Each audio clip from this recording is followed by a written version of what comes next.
ओम नमो भगवते वासुदेवाय. सार्थ सुबोध ज्ञानेश्वरी. लेखन आणि वाचन सौ मनीषा भास्कर अभ्यंकर, महाराष्ट्र, मिरज 416410. अध्याय दुसरा. सांख्ययोग. कर्मयोग विवेचन. श्लोक 42, 43 आणि 44.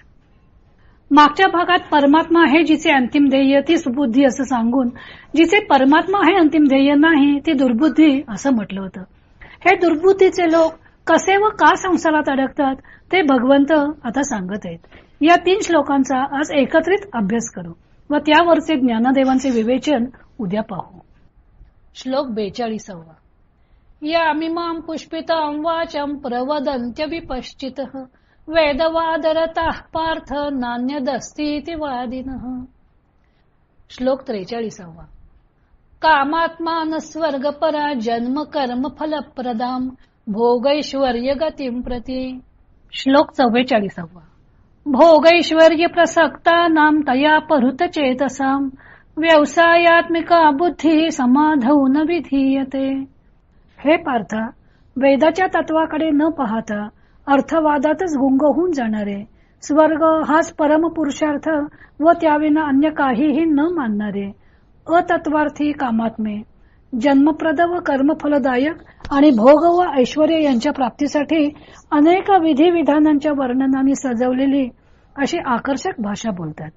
त्या भाषेने ज्यांचे अंतःकरण आकर्षण घेतले आहे व जे भोग व ऐश्वर यांनाच पूर्णपणे लालचावलेले आहेत, अशा लोकांची काम्यकर्मात घडलेली बुद्धी परमेश्वराच्या ठिकाणी कर्तव्यनिष्ठ होत नाही. 42, 43 व 44 या 3 श्लोकात वेदातील फलश्रुतींना भुलून ज्ञानविरहित कर्मठ मीमांसा मार्गीय लोक अविवेकाने कसे आचरण करतात ते सांगितले आहे. ते स्वर्गप्राप्ती हाच श्रेष्ठ पुरुषार्थ मानतात. भोग व ऐश्वर यांच्या प्राप्तीसाठी कर्म करतात. त्यांच्या दृष्टीने स्वर्ग व स्वर्गीय सुखोपभोग हाच परम पुरुषार्थ असतो आणि ते आपल्या कृत्यांच्या समर्थनार्थ वेदवचनांचेच प्रमाण पुढे करतात. पण त्यामुळे त्यांच्या चित्ताला नैसर्गिक शांती मिळत नाही.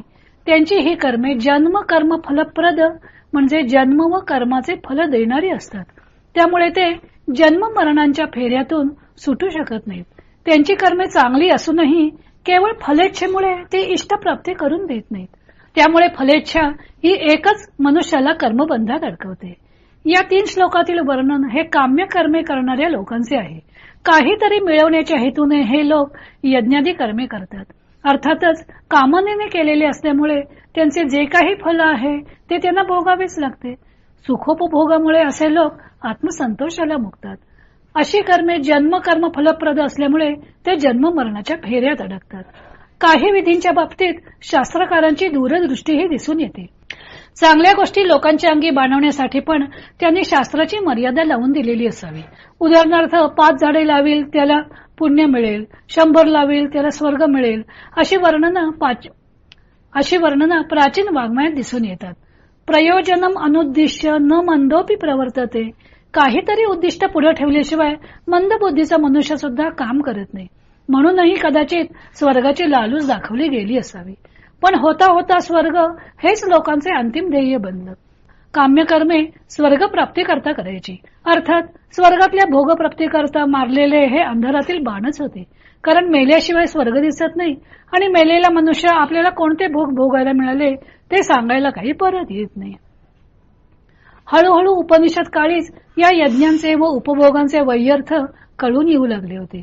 त्यामुळे परमात्मा प्राप्ती करता कर्मत्याग करून संन्यास घेण्याची प्रथा रूढ होऊ लागली होती. म्हणूनच अर्जुनाला एकांगी मार्ग दिसत होता. एक तर कर्म करायचे व मग त्याचे मिळेल ते फळ भोगायचे, किंवा संन्यास घ्यायचा व कर्मत्याग करून वनात जायचे आणि मोक्ष मिळवायचा. पण कर्म करूनही मोक्ष मिळवता येतो ही शिकवण अर्जुनाला देण्याकरता भगवंतांना गीतोपदेश करावा लागला. येथे कर्मयोगाचं 8वं सूत्र सांगितलंय.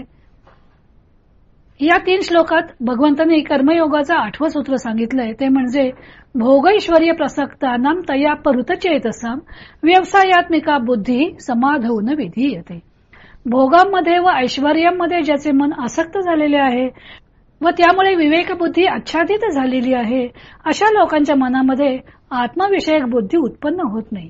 त्यांची बुद्धी परमात्म तत्वी एकाग्र होत नाही. थोडक्यात भोगांमध्ये मन रमले की विवेकबुद्धी आच्छादित होते व आत्मतत्वी मन एकाग्र होत नाही. त्यामुळे भोगांमधून मन काढून घेतले पाहिजे. अशा या 3 श्लोकांवरील ज्ञानदेवांचे विवेचन आपण उद्या पाहू.